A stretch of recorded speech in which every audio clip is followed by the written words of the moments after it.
Babič. Kot navijaški del uredniškega odbora vam predstavljam avtorja knjige Andreja Šiška, Dimitrija Kebeta. Knjiga o Petru Kozlerju in njegovem zemljevidu je na videz kratka, ampak v njej boste videli ogromno novih, še neznanih stvari. Naprimer, genocid slovenskega naroda v Istri, ali pa zgodbo iz leta 1948, govorimo o 1848, ko je bil, gledajoč zgodovino Petra Kozlerja, slovenski narod enakopraven ostalim v Avstriji. Edino zanimivost, preden začneta, bi še povedal, te knjige v resnici, tudi mislim, da boste odkritosrčno priznala, ni bilo tako težko narediti. In je ta knjiga dokaz, koliko v slovenski zgodovini je skritega in da teza, da se dogajajo tudi v tej znanstveni stroki še vedno sabotaže, kar zdrži. Na koncu večina vas je že knjigo vzela, po 25 € danes, ostale knjige so tudi na razpolago, kasneje se bomo dobili v kapljici, zdaj bi pa kar prepustil besedo Dimitriju Kebetu. Tisti, kateri ste prišli, začeli bi pa takole, glede voda, v sami knjigi bi povedal, da ni čist pravi, ker je bil Šiško Andrej preveč skromen. Bom jaz zdaj danes povedal, kako je šla ta raziskava. Namreč začela se je zgodba pri njemu, ko je začel govoriti, kakšna je ta črta. Torej, ko je tukaj na tem zemljevidu, to je najbolj znani in produciran zemljevid je ta, in je tukaj črta, ko ste si jo že ogledali, in ta črta je spodbudila vse ostalo, da smo začela za raziskavo. Raziskava pa ni bila lahka, tako kot je prej že kolega Babič povedal, je bila malo težja. Imeli smo ovire, bom zdaj jasno povedal, tega v knjigi ni, so nam pa dobre vile pomagale, tako da moram reči, ena je tudi, v drugim je tudi tukaj, ki nam že stalno pomaga, ne bom zdaj izpostavil. Skratka, težava je bila v tem, ko sem jaz začel hoditi pa preverjati, kaj naj bi pomenila ta črta, sem prišel v eno institucijo in v tisti instituciji so imeli originalne zemljevide Kozlerja, vse to je to. In vsi so bili naknadno počrtani. In zdaj jaz sem bil v dilemi, ali je to mogoče ponarejen zemljevid, ali ne, in sem potem celo povprašal kolega iz te institucije, ki ga dobro poznam in meni naklonjen, pa mi je rekel, da bo šel preveriti in potem mi povedal, da so res to originalni zemljevidi. Potem sem pa ugotovil, da je pač to spet čačkano na originale, se pravi skrunjeno. In to je bil začetek našega raziskanja. Potem je po knjigi napisano, se nam je v enem tednu precej zadev zvrstilo, tako da sem prišla do tega, da obstajajo večji zemljevidi, zboljšani zemljevidi, skratka, to, kar vidite tukaj, je to ta izdelek. Potem se pa Andrej lotil pisanja knjige, on bom kar povedal, da nosi 3 vogale pri tej knjigi, da on v bistvu večino stvari napisal, jaz nosim en vogal, druga stvar je pa pri sami raziskavi in odkrivanju v arhivih, hodenju in tako dalje, tam smo pa nekako visno. Hvala, Andrej, ko si skoraj 3 vogale držal pri tej knjigi, da je šla. No, to je prva zadeva. Druga zadeva, vmes med samo izdajo knjige, ki je bila že v tisku, sem jaz prišel do zanimivega odkritja, da sem namreč odkril, da nikjer v Sloveniji nisem odkril tega, da bi bil kje ta zemljevid, ki je tukaj, to je razširjena varianta, najlepši zemljevid iz 864 leta, da bi bil kje publiciran. Dobil sem ga slučajno iz leta 46, koledar, ki je bil tiskan leta 46, je bil tiskan za leto 47, Osvobodilna fronta, lejte, to je edini to vrstni zemljevid, da se je pojavil točno ta zemljevid iz leta 864. To je edinstvena moje odkritje, to, da je bilo vsaj enkrat publiciranje, to je mogoče bil še kje, ampak skoraj dvomim, ne. To je Osvobodilna fronta dala ta zemljevid, če noter verjetno so takrat še računali, da bomo nekaj več dobili. Meja še ni bila določena, so konference so bile 47. so v Parizu, pa v Londonu in tako dalje. Tako da to sem naknadno odkril. Drugo stvar sem pa še naknadno odkril to, da sem slučajno dobil zelo v darbi, skoraj rekel temu, to je pa prvi atlas slovenski, pozor, to je faksimile, Atlant pomeni atlas, v bistvu, in to je, tega je izdal pa Matej Cigale. Cigale, to je ulica v Ljubljani znana, se po njemu imenuje. Ampak, kaj je noter zapisano, da je Peter Kozler tudi pri temu zemljevidu, ki je išel prvi trije zemljevidi, so šli leta 869 in izhajali vse do leta 877, da je potem cel atlas išel. In povsod je bil Peter Kozler prvi zraven, ker je bil glavni, ki je vodil ta projekt, čeprav je bil podpisan Matija Cigale, je pa v bistvu bil spet Kozler tisti, ki je bil v glavni v komisiji in to je to. No. To se je še izkazalo, kot tega v knjigi ni, da je celo pri temu projektu prvega slovenskega atlasa sodeloval Peter Kozler. Ne. Kaj ne rečem še drugega, kot to, da potem, ko bomo končali, pa ko bo še Andrej nekaj povedal, lahko vprašanja postavljate, bomo odgovorili vse, kar vas bo zanimalo. Na koncu bi pa še to povedal, da je mi bila zelo všeč kitica od Simona Jenka, pa ena kitica od Simona Gregorčiča. Ker to kitico, oziroma dve kitice od Simona Jenka, bom prebral samo dve od 5, je današnje stanje v Sloveniji. No, tista druga od Simona Gregorčiča je pa bolj optimistična. S tem bom tudi moj govor končal. Simon Jenko, slovenska zgodovina. Britka žalost me prešine, ko se spomnim domovine, vse v svetu nepoznane, od nikogar spoštovanje. Kako rod za rodom gine, to povest je domovine, vse v svetu nepoznane, od nikogar spoštovanje. Zdaj je današnje stanje tako, ampak jaz sem optimist in upam, da bo ta od Simona Gregorčiča na koncu vendarle zmagala. Ne bo nas več tujčin teptal, ne tlačil nas krvavo, naš rod bo tu gospodoval, naš jezik, naše pravo.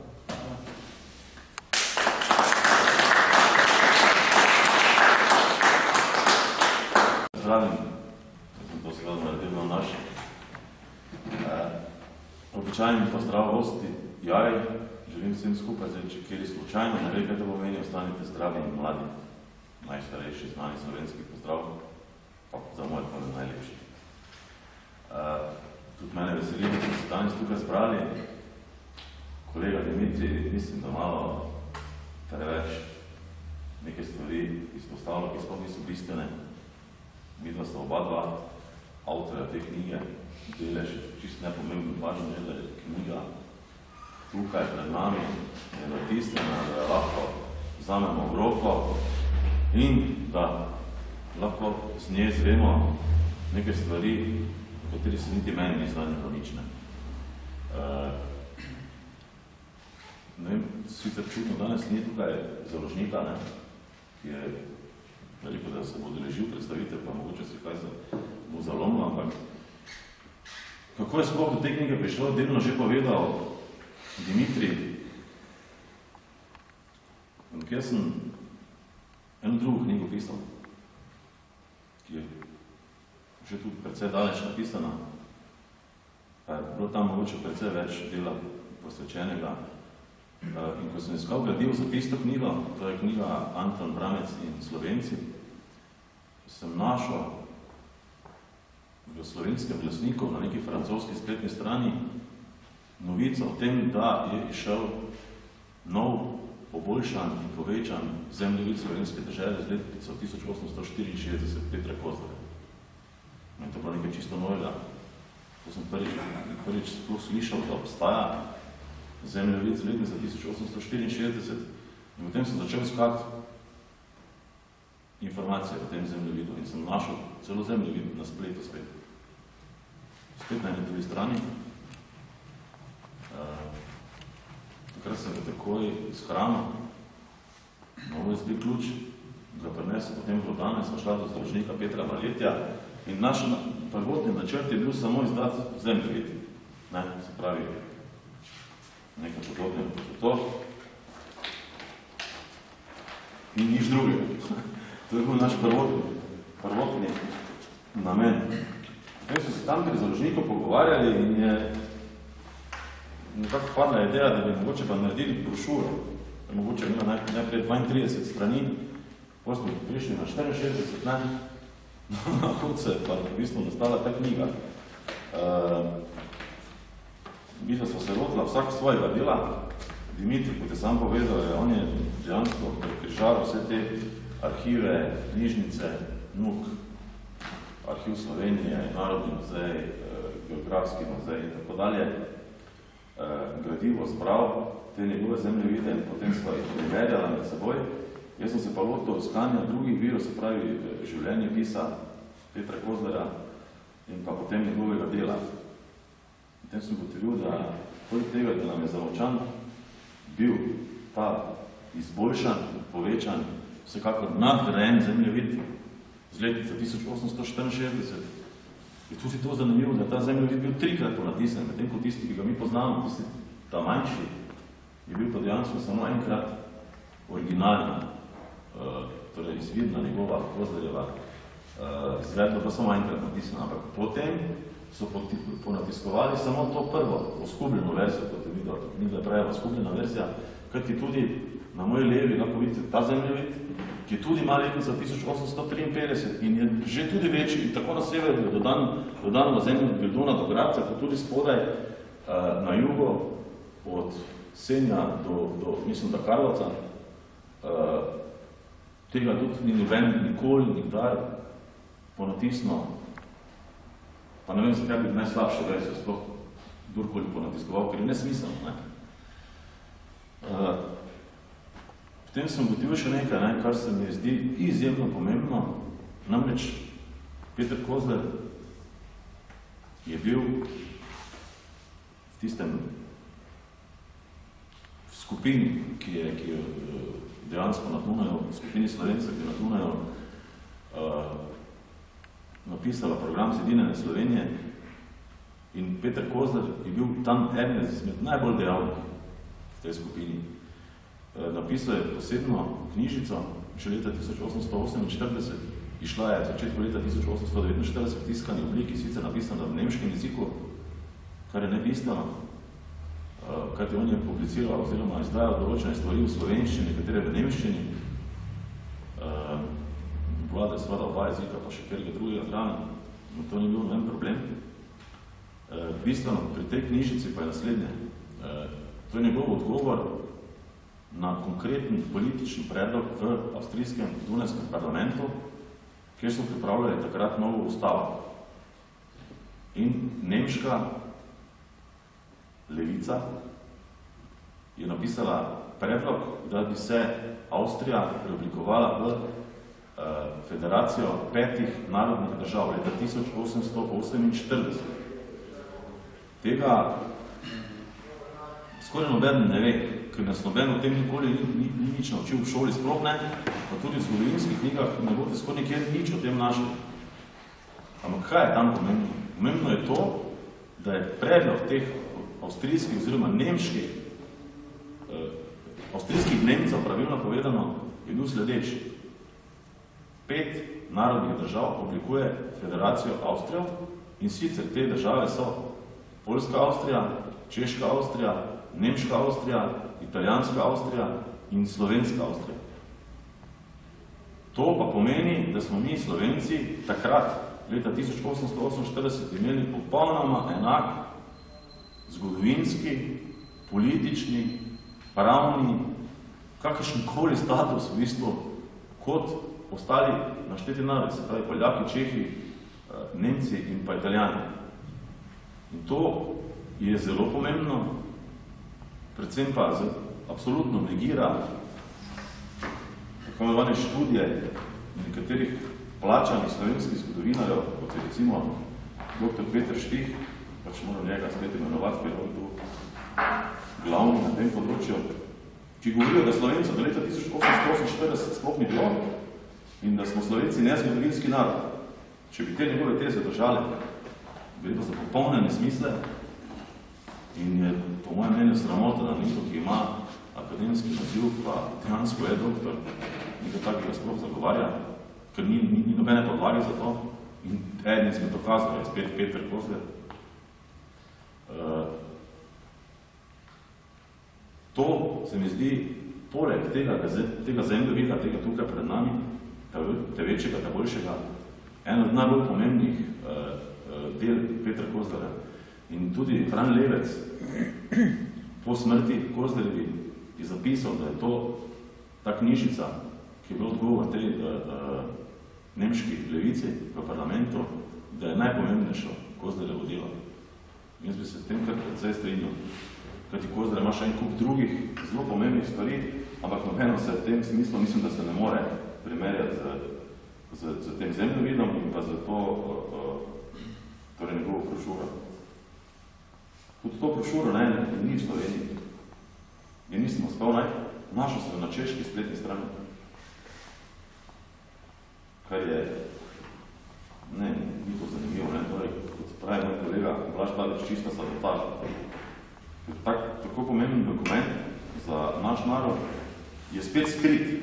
Skrit je dokument, njegova najpomembnejša knjižica je skrita pred nami in njegov najboljši in najlepši in najbolj dodelan zemljevid je skrit. Pa če mi razumemo, da je to bilo skrito v obdobju stare Jugoslavije, spravi kraljevine SKS, pa kraljevine Jugoslavije, pa potem socialistične Jugoslavije, ampak mi imamo danes že 22 let naj bi imeli samostojno, neodvisno, suvereno državo Republiko Slovenijo, ki več to niti na papirju ni, dejansko pa sploh ne. Take stvari ne bi smeli biti skrite. Ne, da ne bi smeli biti skrite. Naši otroci, naša mladina in mi, ki smo pa že šolski sistem dali v prejšnjih državah in sistemih skozi, bi to morali vedeti. Ker to dejansko, to so naše korenine, to je naša zgodovina, to nas dela odporne, to nam krepi imunski sistem, tako nekaj postavno. Ker pa tega ne vemo, smo ogroženi, dejansko smo ogroženi, ker se marsikdo med nami, naši otroci, ščerke in sinovi, nočejo biti Slovenci, ker mislijo, da smo Slovenci dejansko so zgodovino nekih hlapci, kar pa ni res. To nam servirajo vsakodnevno skozi te medije, ljudje, ki očitno dobesedno sovražijo Slovence, ker druge ljudi tukaj ni. Zdaj, v tej knjigi bi lahko mi da tudi govorili, pa debatirali en koliko, ampak se mi to ne zdi smiselno, bolj se mi zdi smiselno, mogoče na vaša vprašanja odgovarjati, da jaz bi z moje strani zaključil. Jaz videl sam še eno izhodišče za vprašanja, torej Kozler je bil po rodu Nemec, imel se za Slovenca, oziroma bo, prosim, razložil naprej, bil je pa tudi kapitalist. Cela družina je bila kapitalistična, če rečemo temu tako. Iz Kočevske reke so se obogateli na ta način, da so prevažali eksotično sadje, pomaranče takrat uspešno na Dunaj. In zato so obogateli do te mere, da je kasneje družina naredila sedanjo pivovarno Union. Tukaj je bila Kozlerjeva palača na mestu konzorcija, na vogalu Šubičeve. Skratka, kot mecen, kot razsvetljeni bogataš, pa kot Nemec, kaj je za današnje čase, recimo, vzor bi lahko bil. Peter Kozler dejansko po obeh starših, po mami in po očetu, bi bil Nemec. Ampak on sam pravi zase, da je Slovenec. Torej je to, kar pravi, da je. V tem primeru starša, torej izvor staršev sploh ni bistven. To je mogoče za koga čudno, ampak dejansko je to starodavno slovensko kratansko pravo, v katerem tisti, ki je sprejel slovensko pravo, običaje, navade, se pravi, se vključil v slovensko družbo, mu ni bilo pomembno njegov izvor. On se je poistovetil z našim pravom in je postal na ta način Slovenec. Kri ni pomembno v tem primeru. Se pravi, starša sta nepomembna. In Peter Kozler je sam sebe popisoval kot Z, za črko Z, Kozler, njegovi starši so imeli črko S, ki se je tudi izgovarjala, ker je popisano nemško, ne, Kozler se tudi Kozler, bere v bistvu, ne. On je to čisto po Sloveniji, S je vrgoven in se je popisoval kot Kozler. Očitali so mu celo, ne, nekateri, da je šovinist, da se sovražno obnaša do Nemcev. In on je to zelo lepo napisal v enem svojih pismih, kjer je napisal, da on je odraščal in živel med Nemci, na Kočevskih, tam je pač tak nemški otok Kočevskih Nemcev bil, in tam je on odraščal in živel. V prvih letih sploh ni znal slovensko, on se slovensko naučil šele potem, ko so ga poslali na šole v Župniku, in tam je vzljubil slovenski jezik in se spoznal z njim in potem je dejansko postal eden največjih Slovencov v zgodovini slovenskega naroda. Ko so mu očitali, da sovraži Nemce, in je dejal, da ne sovraži nobenih Nemcev, da je on med Nemci živel, med odraščal in še vedno živi, sovraži pa tiste Nemce, ki misle, da so nekaj več kot drugi narodi in ki se odnašajo do teh drugih narodov sovražno. Njih pa tudi on sovraži, tako je govoril. Ne? Se pravi, sovraži tiste, ki sovražijo, čeprav dobro zdaj, moče sploh ni nujno, da imaš tiste sovraži. Kakorkoli, to je bil njegov odgovor, v grobem, mislim, da čisto dobesedno citiram, da je bil pomensko je ta odgovor in to pismo tudi v tej knjigi objavljeno v celoti. Blaž je rekel, da je bil kapitalist, ne? Ja, zdaj, moče sploh to ni pravi izraz. Dejansko je družina bila zelo bogata, sodila je najbogatejša, če ne celo, če ni bila celo najbogatejša družina na Krajnskem, tedaj, so to bogatstvo ustvarjali njegov oče, ki je bil trgovec, ukvarjal se ne samo z južnim sadjem, ampak južno sadjem je prenesel bistven, največ denarja dejansko. Predvsem na Dunaju, ko je bil takrat nek kongres, mislim, da Svete alijanse, nečesa, in takrat čez Alpe ni sploh noben drug trgovec uspel spraviti na Dunaj tega južnega sadja, razen oče Petra Kozlerja, in tam je potem prodajal to sadje lahko zelo, zelo drago, ne? Tisti ljudi, ki so bili pa na tem kongresu, so pa imeli denar in na ta način je dejansko bogatel.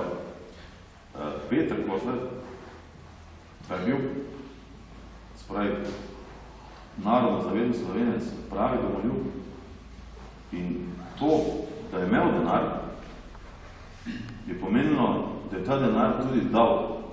Ni on to držal za sebe, tako imamo mi danes en kup nekih kapitalistov pravih tu v Sloveniji, ne?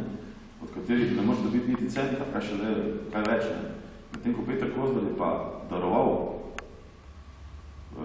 in denar, sredstva za delovanje raznih slovenskih društev in pa tudi, recimo, zemljevide. Te zemljevide točno tega. Malo od spodaj je pripis družabnikom Slovenske matice, konec leta 1864. Takrat so ustanovili Slovensko matico in vsak, ki je postal ustanovni član, torej prvo leto, ki je bil član, je prejel takšen zemljevid Petra Kozlerja, ki ga je on podaril. Skupaj zemljevid je podaril še knjižico, narodopis je zemljepis Slovencev. To je tudi faksimile v tej knjigi notri objavljen. Skratka, bil je človek, ne? To, da on imel denar, je pomenilo, da imel tudi drugi korist od tega. Ni bil nek egoističen, recimo, kapitalist, narekovajo, ki samo grabi, pa sve drži za sebe, pa nam nič drugo ne zanima. On je bil tak človek, bil je mecen, tak, ko bi mi danes tudi potrebovali, pa je žal bolj malo Slovenije, ne? Čeprav so prejšnjo skupno naše premoženje si lepo razdelili. Ja, zanimivo je tudi nove dva brata še, ne? In eden izmed bratov je bil tudi nekako na njegovi liniji, politično gledano. Se pravi, tudi on izbiral podpise, recimo, za zedinjeno Slovenijo, tretji brat, ki je bil bolj nemško usmerjen, ne? Pač se je odločil, očitno, ne? Ampak na koncu konca vseh teh treh bratov sploh ni politična usmeritev čisto nič ovirala, da oni ne bi skupaj gospodarsko delovali in skupaj so ustanovili pivovarno Kozler, iz katere je potem zrasla pivovarna Union. Niso oni ustanovili pivovarne Union dejansko, ampak so ustanovili pivovarno Kozler, ki se potem pozneje preoblikovala v pivovarno Union, ki še danes je in deluje.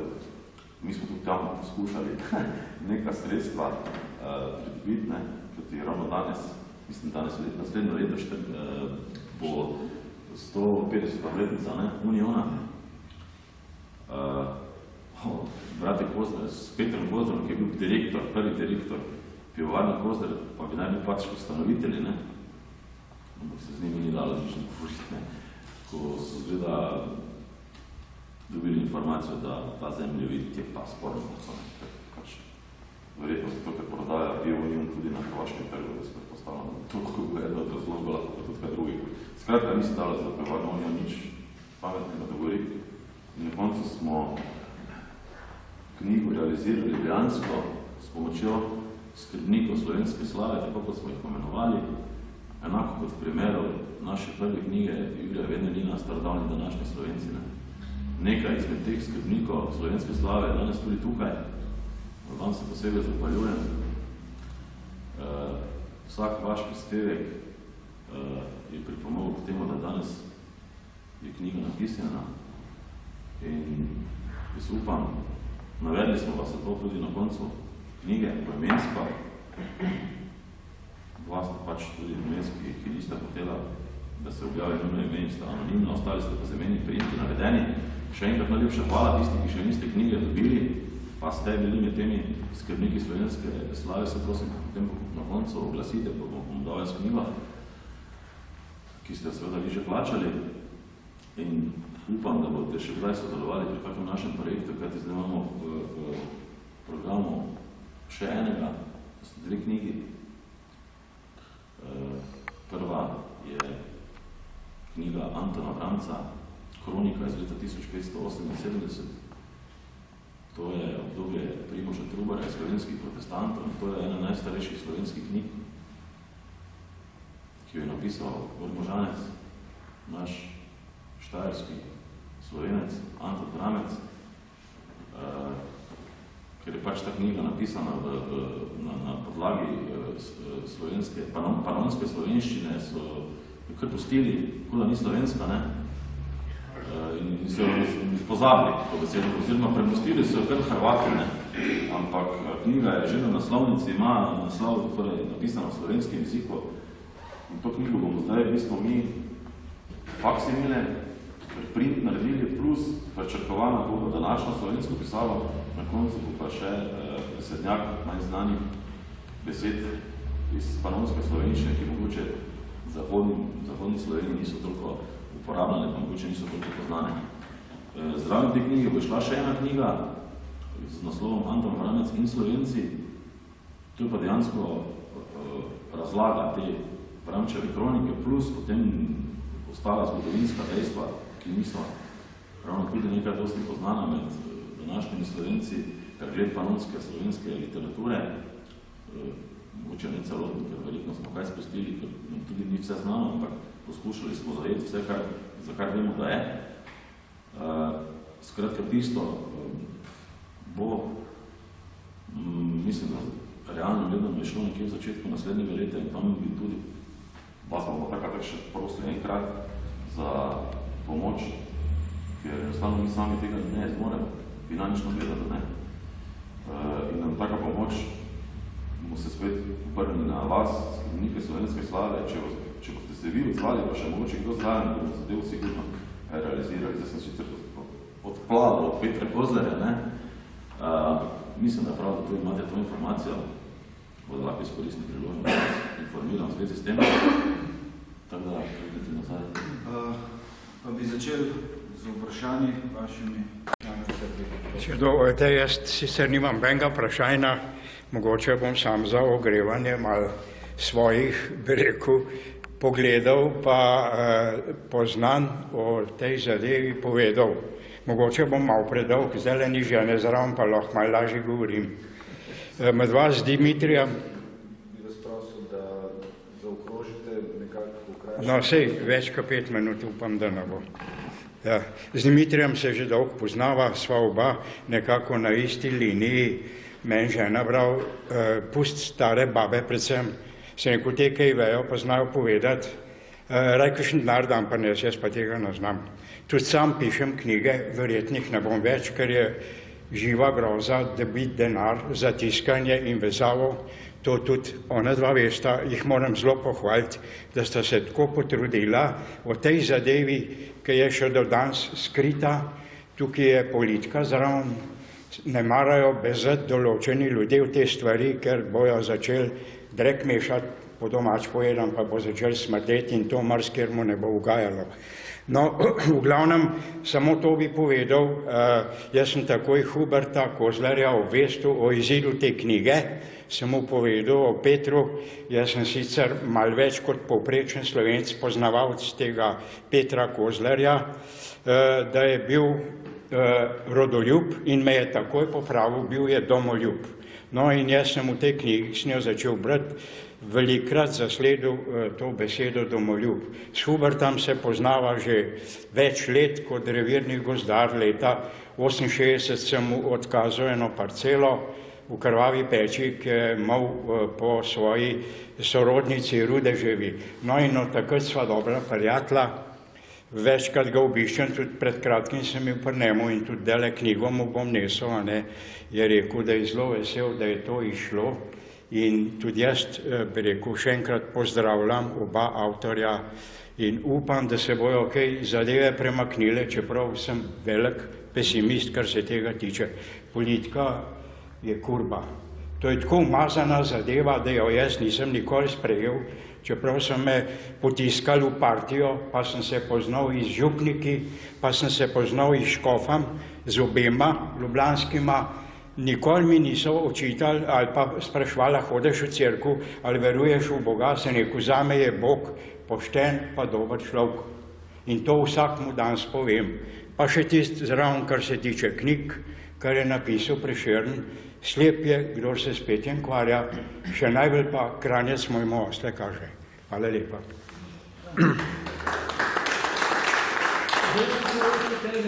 Vprašanje znamo, kaj je ta Hubert Kozler temu, kaj mu je bil naš Peter Kozler, je to pradedek njegov? Ja, to je direktna linija. Direktna linija? Ja, mislim, zdaj točen, ne vem, jaz imam tisto knjižco o Kozlerjih, ki je bila izdelana v okviru pivovarne Union.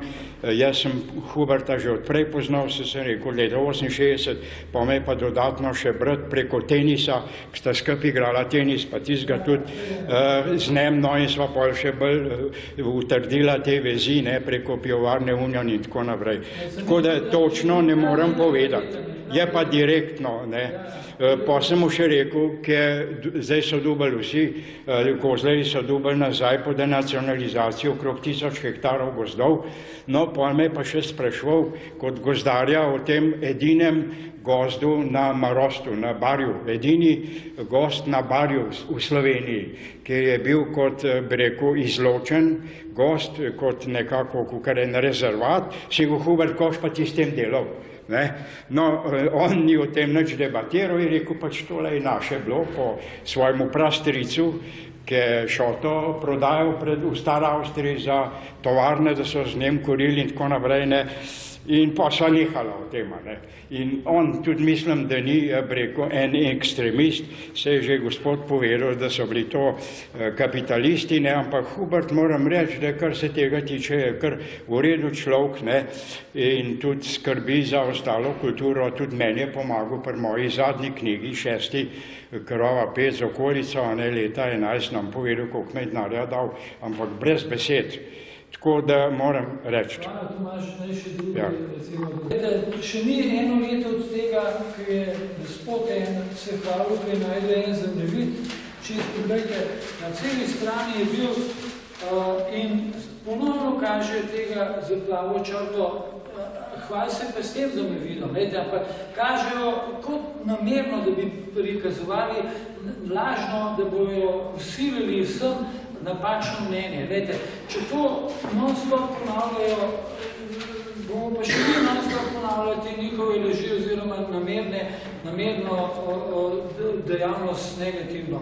Skratka, hočem povedati, gledajte, tole je zdaj 2 meseca od tega nazaj.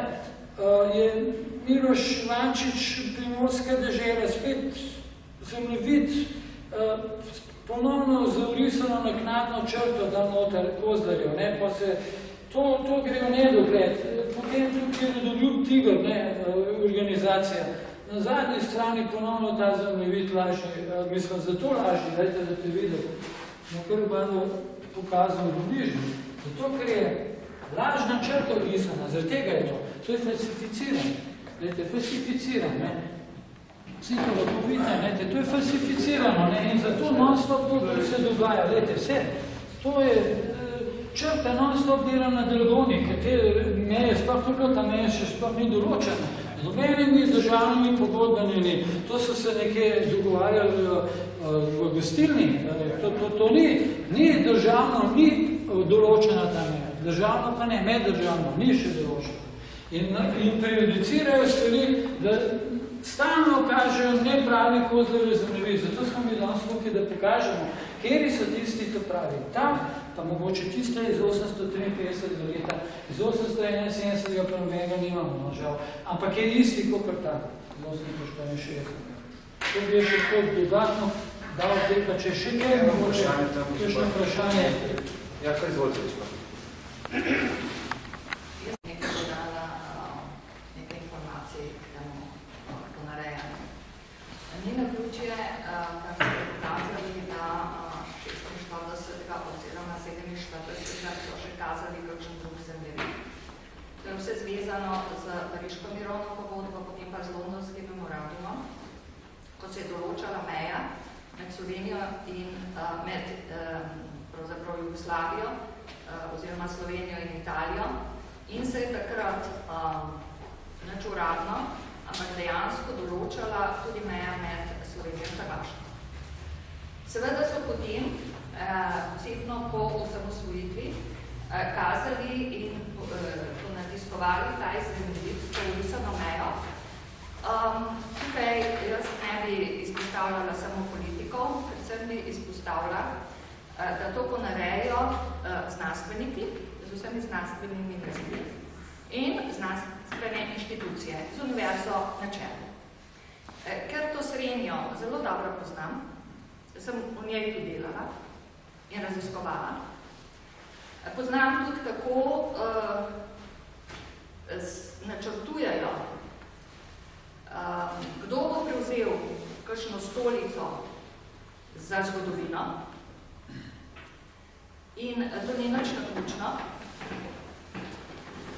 In te informacije niso nikjer napisane, seveda, ker en del resnice je vedno v izročilu. To, kar etnologi tudi zbirajo, in je to ustno izročilo, ki ga zgodovinarji zelo omalovažujejo, enako verodostojno kot tisto, kar je napisano. Tako sem marsikaj izvedla in so mi stvari postale bolj jasne, tako iz prebiranja literature, kot iz tega, kar so mi povedali. To, da je ta zemljevid ponarejen, sem zvedla od Lenasija, Kiparja Lenasija, ki je zelo veliko zbiral gradiva v zvezi s slovensko-hrvaško mejo in me je vprašal, ker sem tudi jaz zbirala te zemljevide, ali vem, da je ta zemljevid ponarejen. Jaz takrat tega nisem vedela, ampak ker sem šla preverjati, kaj so pisali slovenski zgodovinari, kje je meja med Slovenci in Hrvati v Istri. Sem šla preverjati, kaj so pisali Italijani, ki nam niso bili nikdar naklonjeni, in kaj so pisali Nemci v 19. stoletju, ker nam tudi niso bili naklonjeni, In so veliko bolj objektivno pisali o tem in so pisali, da je meja na mirni jezikovna bila še sredi 19. stoletja. Medtem ko pri slovenskih piscih nikjer to več ni bilo. In so seveda zelo vztrajno risali ta zemljevid, ampak ne samo to, risali so ta zemljevid z mejo na Dragonji in na Kolpi v Sotli, tudi na zemljevidih za stoletja, tisočletja nazaj. Skratka, govorili so in tudi pisali, da se ta meja nikoli ni spremenjala. Seveda, to je zdaj pomembno za določanje meje in če govoriš, da se to ni spremenjalo, seveda, zakaj bi mi zdaj zahtevali to oziroma še kaj več. Skratka, zame, ko sem izvedela, da so bili tu drugi zemljevidi, ni bila nobena posebna, nisem bila presenečena, ker sem pač zemljevide citirala in sem vedela o tej slovensko-hrvaški meji že veliko več. Moram pa reči to, da vprašanje zdaj, kako doseči, da bi tudi te uradne inštitucije začele spreminjati to mnenje. Res je tukaj samo politika, tista, ki v veliki meri od to odloča, ampak v veliki meri so pa tudi znanstveniki, ki celo ta zadnji atlas, vi ste kazali tukaj enega prvi, zadnji atlas zgodovinski, ki so pa dejansko ponarejeni podatki in sicer, da od leta do leta 1945 ni niti enega Slovenca južno od Dragonje. Skratka, to gre kar naprej in zato gre res vsa zahvala za to delo, pa tudi za pogum, za znanstveni pogum, da se objavljajo dela, ki govorijo o resnici in o naši pravi zgodovini.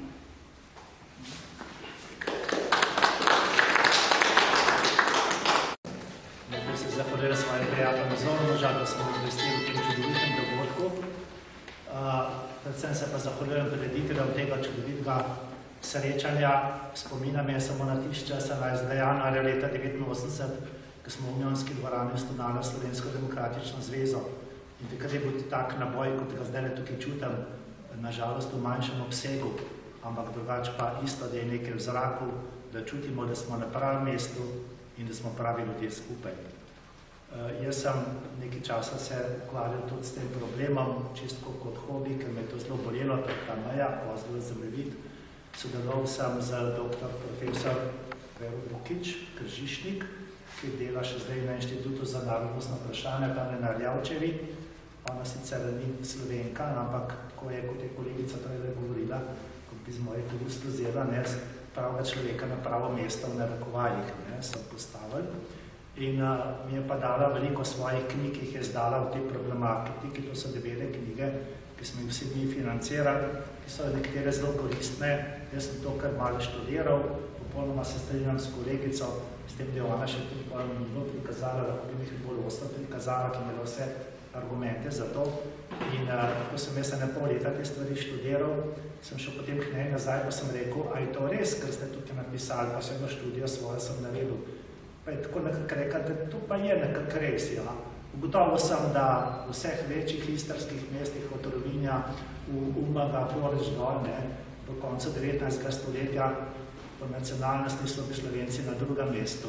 Na prvem logično Italijani, na drugem Slovenci, potem pa še Hrvati, to ravno kaže na tist, štetje 1890 Avstralske pa poznate, do občini Kaštel pa se bo, da ni bilo enega samega Hrvata, so bili izključno samo Slovenci, poleg velike večine Italijanov. In seveda je rekla, Kozler je naredil veliko napako, ker je tisto črto potegnil. Iz tega sklepam, da ona, ko dela na inštitutu že toliko časa, ali je to namenoma zatušala, a je bila pa res nesrečno na ključe, da je toliko časa bila v dobri veri, da je to prav, in zato bi prosil avtorja, če bi stopil stik z njo in čist glavina oziroma ugotovil, ali je to naredila namerno, ali pa iz nevednosti. da bi nekdo delal neki z nevednosti, če že desetletja dela na tem področju dvomi, potem ni sposoben za tisto mesto. No, to bi hotel povedati in bi prosil, če bi se tole nadaljevalo večjem obsegu, predlagal bi, da ta obvestila daste tudi na Slovensko demokracijo stranko, ki ima tukaj veliko takih forumov in bi bil obisk vsaj 10-krat večji, ker se ideološko zelo dobro pojema s to tematiko. Prav lepa hvala predvoditeljem. Bom odgovoril. Jaz osebno mislim kot avtor, da ta gospa ni vedela za to, kar vam zdaj povem. Gledajte, če sem jaz prišel na eno institucijo na originalne zemljevide za črto, sem bil tudi v dvomih, nisem vedel zakaj. Sem mislil, zdaj grem pa originale gledati, ker mi smo videli skozi te reprinte, razumete? Zato jaz mislim, da je tudi ona videla. Sem prišel v drugo institucijo, zdaj spet v eni drugi govorim, ne bom povedal, kjer je, ampak pridem tja in oni meni ne dajo tega povečanega, ki ga imajo, to so pa vedeli, ampak mi dajo spet tega pokvarjenega, bi res temu rekel, skupnega.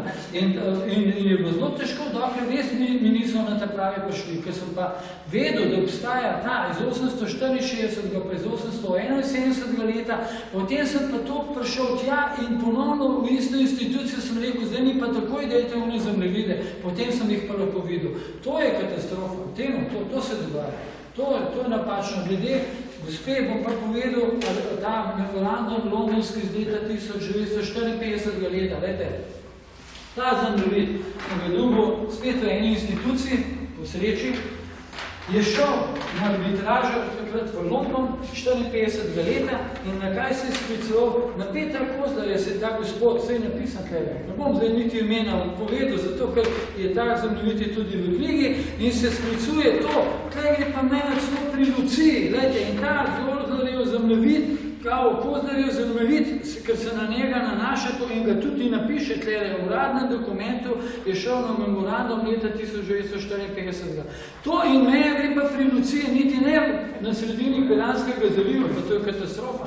Temu vam govorim, da so to hude stvari. To imamo čisti dokaz utvarjanja in to je tudi omenjeno v teh knjigah. Jaz bi sam še nekaj dodala, da očišno glede te meje, že med vojno ni bilo enotnega mnenja med Slovenci in sicer zakaj ne?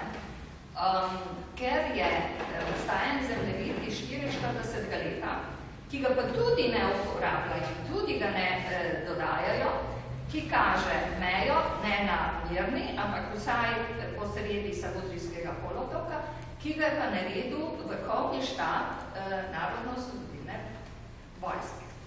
Skratka, še takrat, ko so zemljevidi, ki so tudi uradni zemljevidi, vojaški zemljevidi, se ne uporablja, ampak se sistematično in nič to čudno, nič da ključijo, da ne verijo.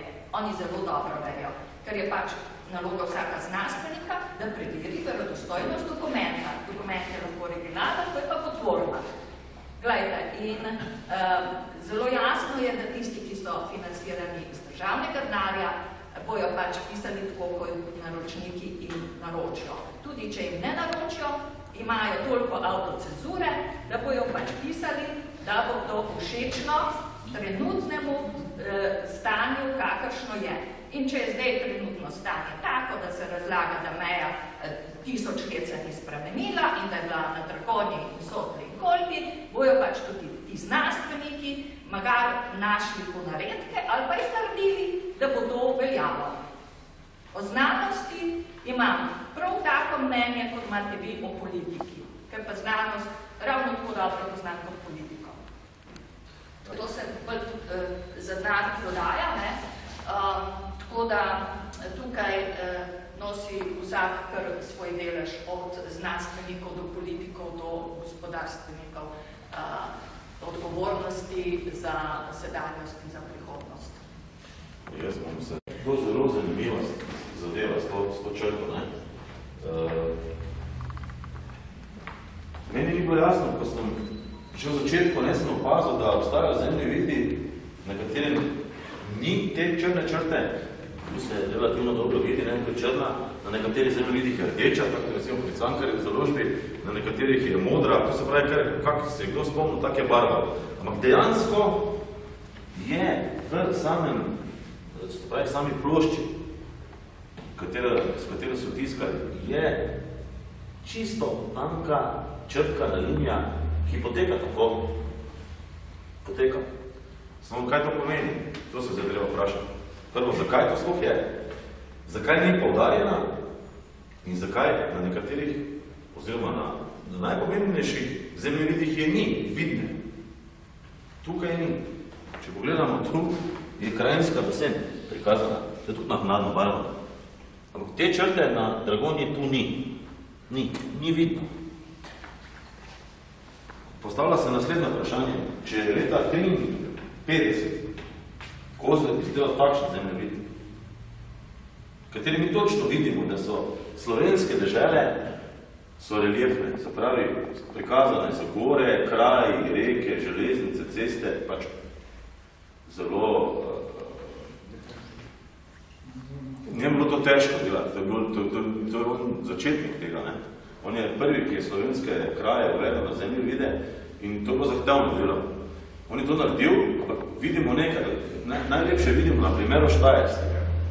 Štajerska namreč gre še tu naprej, ne? Avstrijska, Štajerska. Naša je pa ta.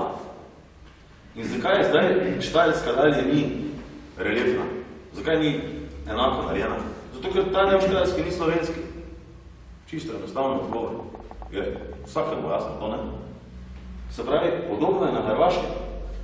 Ta del ni v tej verziji 53, ni reljefni, ni prikazan kot del slovenske dežele. Tukaj pa je prikazan.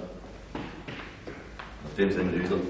In če zdaj primerjate ta del, se pravi Sen, Ogulin, Karlovec, Ec, ne Ac, Zagreb, Varaždin, kaj to pomeni? Zakaj je Kozler naredil večji zemljevid? Nekaj let pozneje, kot na začetku. Je zabral nove podatke. Točno tako. Dobil je nove informacije, nove podatke, na podlagi teh podatkov je naredil večji, boljši, izpopolnen zemljevid. In tega so nam skrili. Tega niso nikoli hoteli nam pokazati. Zakaj? Stalno so nam pokazali s to linijo na Dragonji. Zdaj bom pa povedal, kaj je s to linijo. Ne? Dejansko Kozler sam res govori o neki narodnosti, oziroma jezikovni mene narodnosti, kar ni isto. In sicer v njegovi knjižici, ki je v celoti objavljena v tej knjigi, sam govori sledeče. Naslov je Narodopis tega poglavja in on govori naslednji. Stran 20. Pri Piranu, torej Piranu, se začne meja slovenskega in hrvaškega narečja in se vleče skozi dolino Dragonje. To bi torej res bilo to, se pravi ta črta, ne? Bi res bilo to. Ampak v nadaljevanju govori še naslednje.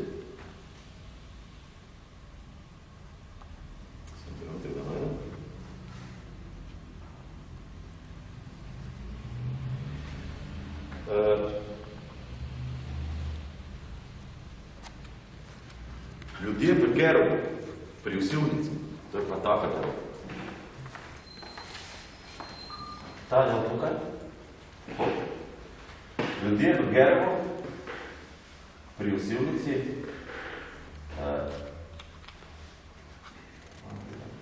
Plešici, Delnici, Ravni gori, Škrabi in tako dalje, ki so že na hrvaški zemlji, se pravi, tiste deželi, ki se pač takrat je imenovala Hrvaška, to je ta del, govorijo bolj slovensko, krajinsko govore, kakor pa beli krajinci. Tako da bi torej treba bilo od morja in Bakra, torej mesta oziroma kraja Baker, vleči potezo, ki bi šla blizu vojaške krajine proti Karlovcu in Štajerske meji.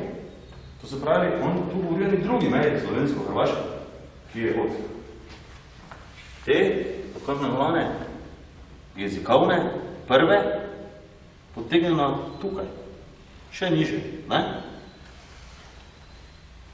Se pravi, sam govori o dveh mejah, naši ti znanstveniki pa non-stop izpostavljajo samo eno mejo, ki pa sploh v resnici ni meja. Zato, ker je Peter Kozler kot so ti isti znanstveniki ugotovili podatke črpal od Karla Černika.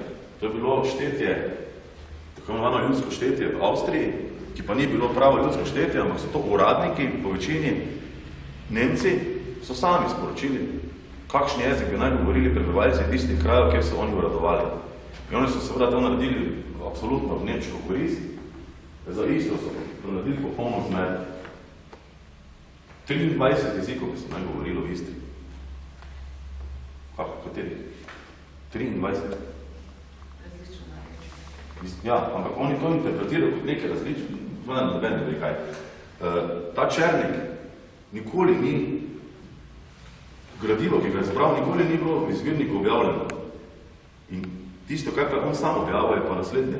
On govori o meji pri Dragonji in od njega je Kozler to vzel.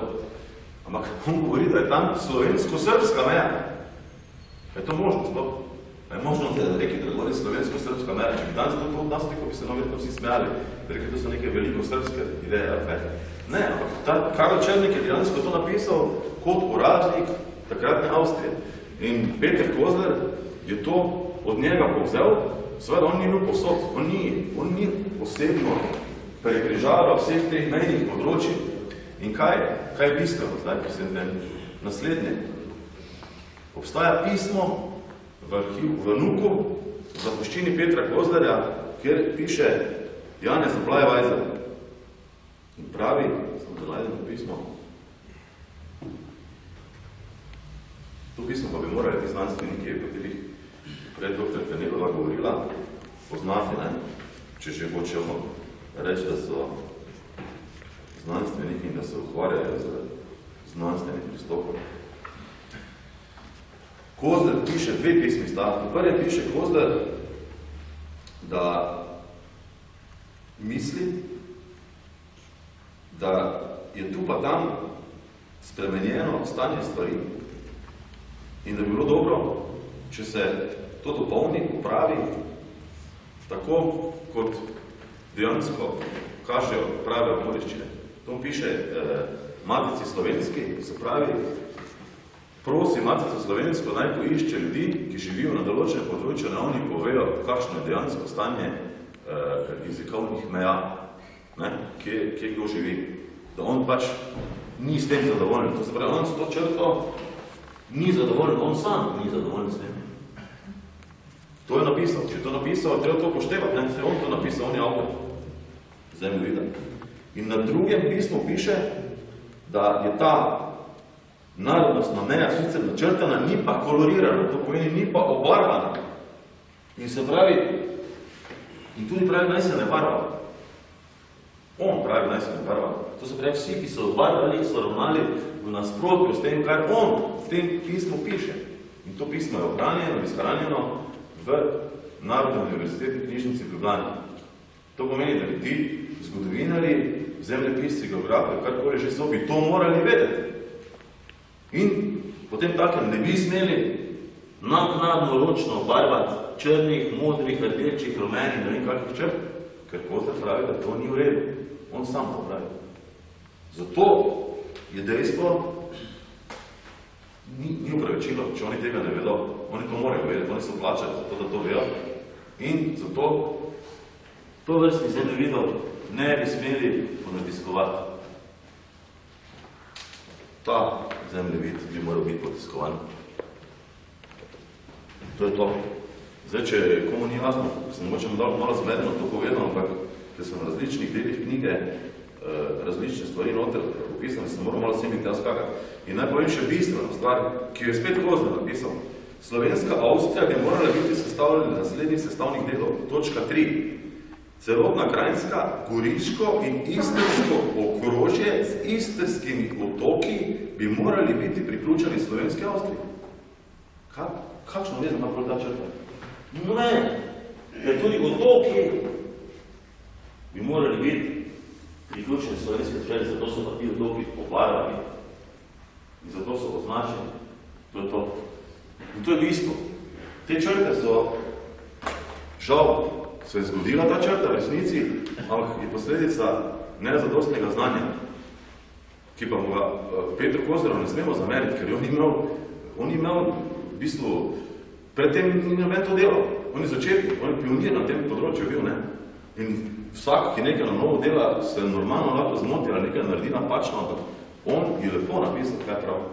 In tega, to ignorirajo vsi ti znanstveniki. To ignorirajo. Namenoma pokaže to črto, ki je nam škodljiva. Zato je dejansko njihovo početje izdajalstvo in škodljivo.